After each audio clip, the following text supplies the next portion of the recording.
Tonight, the story of a man who conquered the known world by the age of 30 and died at 32 in a palace that wasn't his, planning wars he would never fight. This is Alexander of Macedon.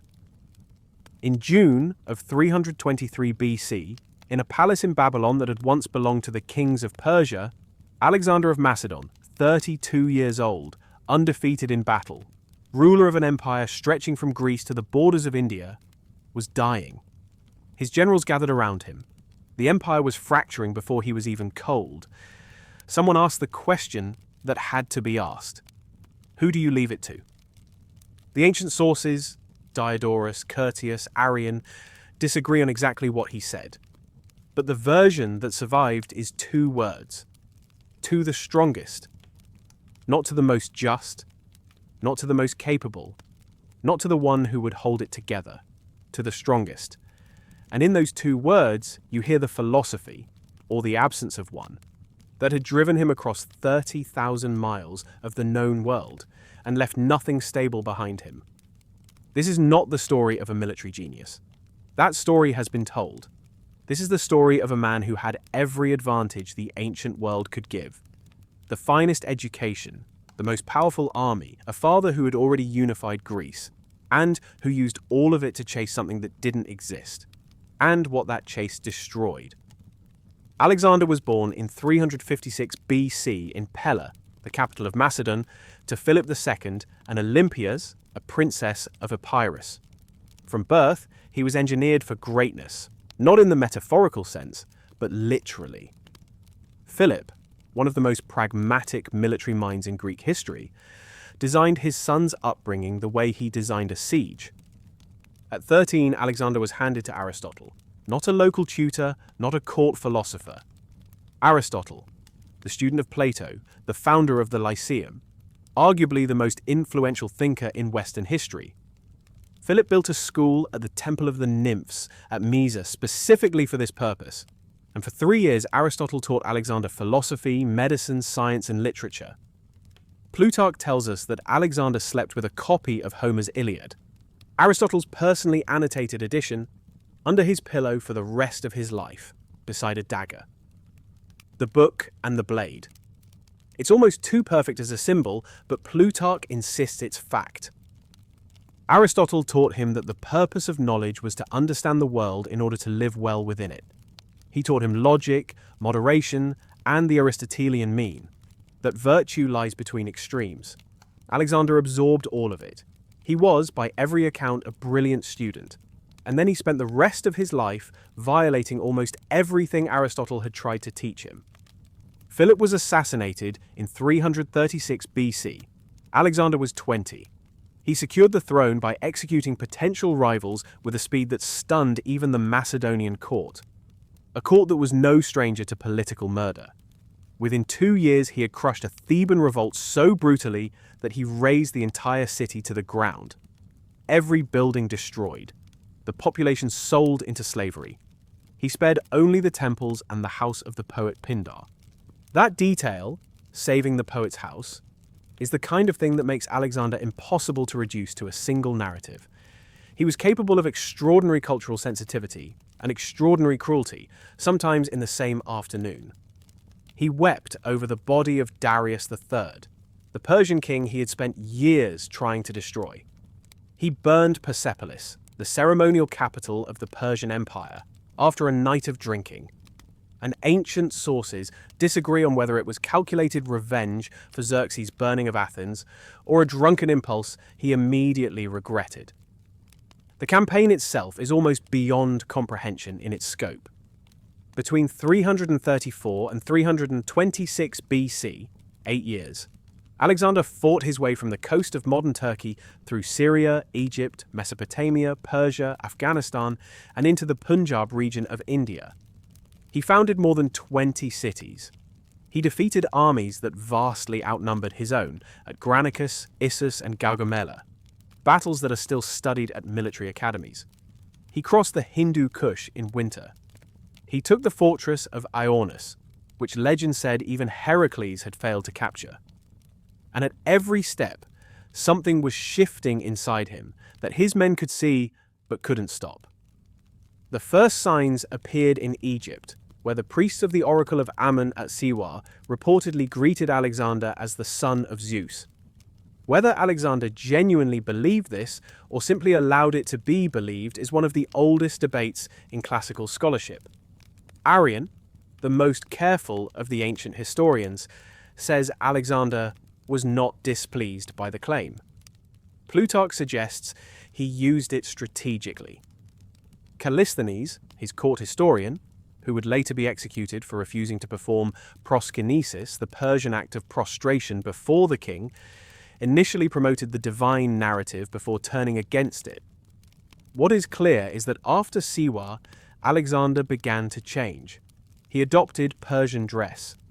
He demanded proskinesis from his Macedonian officers, men who had fought beside his father, men who had bled for him at Granicus and Issus.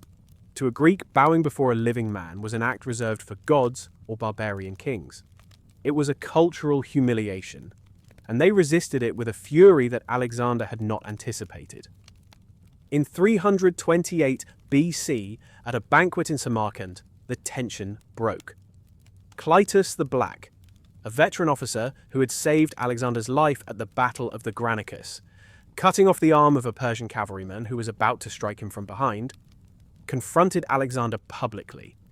He accused him of abandoning Macedonian values, of forgetting his father's legacy, of becoming the kind of Eastern despot they had set out to overthrow. The sources agree on what happened next. Alexander, drunk and enraged, grabbed a spear and killed Clitus where he stood. He wept for 3 days afterward. He refused to eat. His companions feared he would take his own life. Plutarch writes that Alexander's philosophers were brought in to console him, and that Anaxarchus, one of the court thinkers, told him that a king's actions are by definition just, that whatever Alexander did was right because he was Alexander. Consider what that moment represents. A student of Aristotle, a man who had been taught that virtue is its own constraint, that justice exists independent of power, was now being told by the philosophers in his own court that power makes justice. And he accepted it. Not because he believed it, but because the alternative, that he had murdered his friend and was wrong, was something he could no longer afford to face. The army reached the Anabasis River in the Punjab in 326 BC. Alexander wanted to continue east. He believed the end of the world, the great encircling ocean that Greek cosmology described, that was just beyond the next horizon. His soldiers did not care about the end of the world. They had been marching for 8 years. They were thousands of miles from home. The monsoon rains had been falling for 70 days without stopping. Their leather armor was rotting on their bodies. They refused to go further. This had never happened to Alexander. He had led these men through deserts and over mountain ranges, and against armies 10 times their size, and they had followed him every time. And now, on the banks of a river in India, they simply stopped. Arrian records that Alexander gave a speech. He reminded them of everything they had accomplished. He invoked their shared history, their glory, the legacy they would leave. He told them the ocean was close, just a few more days of marching. He offered them more wealth, more land, more honor. They stood in silence. Alexander retreated to his tent for 3 days. When he emerged, he announced they would turn back. He made a public sacrifice to the gods and declared that the omens were unfavorable for crossing. Everyone understood it was a performance. The most powerful man in the world had been overruled by exhaustion.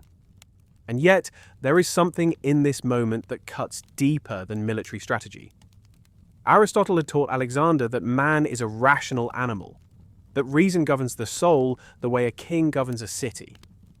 What happened at the Anabasis was the failure of that model. Alexander's reason, his rhetoric, his charisma, none of it could overcome the simple biological fact that his men were finished. He had reached the limit not of the world, but of what the human body and the human spirit could sustain. The end of the world turned out to be inside his own army. The march back was worse than the march forward. Alexander led a portion of his army through the Gedrosian desert, modern Balochistan, in a decision that most historians consider either catastrophically reckless or deliberately punitive. Arrian estimates that 60% of the soldiers who entered the desert did not come out. They died of heat, thirst, and starvation within sight of their general, who reportedly refused to drink water that was offered to him because his men had none. Plutarch and Arrian both record this incident, that a soldier brought Alexander a helmet full of water and Alexander poured it into the sand in front of the army. That act, pouring out the water, is remembered as leadership, and it was. But it was also the leadership of a man who had chosen to march his army through a desert that didn't need to be crossed, who was pouring out water his men were dying for as a gesture. The gesture was noble. The decision that made the gesture necessary was not. He reached Babylon in 323 BC. He was 32. His body had been wounded at least 7 times in combat. An arrow through his lung at the siege of Multan, a sword cut to his thigh in Turkestan, a catapult bolt to his shoulder at Gaza. He was drinking heavily. His closest companion, Hephaestion, had died months earlier in Ecbatana, and Alexander's grief was so extreme that Plutarch says he had Hephaestion's physician crucified for failing to save him. In early June, after days of heavy drinking at a series of banquets, Alexander fell ill with a fever. Over the next 10 days, the fever worsened. He continued to plan his next campaigns: Arabia, Carthage, possibly a western push to the Pillars of Heracles. Even dying, he was planning conquests. On June 10th or 11th, the ancient calendars don't align precisely, his commanders filed past his bed one by one. Arrian writes that Alexander could no longer speak, but raised his eyes to each man and lifted his hands slightly in recognition. The next day he was dead. The empire shattered immediately. Within a generation, his generals, the Diadochi, had carved it into warring kingdoms. Everything Alexander had built collapsed into exactly the kind of chaos that Aristotle's political philosophy had warned was the inevitable result of rule based on a single individual, rather than on laws and institutions. The teacher's prediction outlived the student's achievement. There is a story, likely apocryphal but repeated by Plutarch and others, that Alexander and Diogenes died on the very same day, the conqueror and the beggar exiting together. And in the centuries that followed, it was the Stoics, the philosophical descendants of Diogenes through Crates and Zeno, who returned to Alexander's story most often, not to celebrate it, but to study it as a warning. Seneca writes in his Moral Letters, Alexander was a madman who wanted to possess what could not be possessed. He uses Alexander repeatedly as the example of what happens when external ambition replaces internal discipline, when a man conquers everything outside himself and never once turns inward. Marcus Aurelius, writing in his tent 2 centuries after Alexander's death, noted that Alexander the Great and his mule driver both died, and the same thing happened to both. The tragedy of Alexander is not that he failed. He didn't. By every external measure, he was the most successful military leader in human history. The tragedy is that success didn't solve anything. Every city he took, every army he defeated, every boundary he pushed past, none of it brought him to the thing he was actually looking for, which he could never name and which therefore could never be found. Aristotle had tried to tell him, virtue is not in the reaching, it is in the living. But Alexander was already gone, across the Hellespont, across the desert, across every line that a reasonable man would have stopped at, chasing the edge of a world that kept receding in front of him, all the way to a bed in Babylon, where the edge finally stopped being the world and became himself.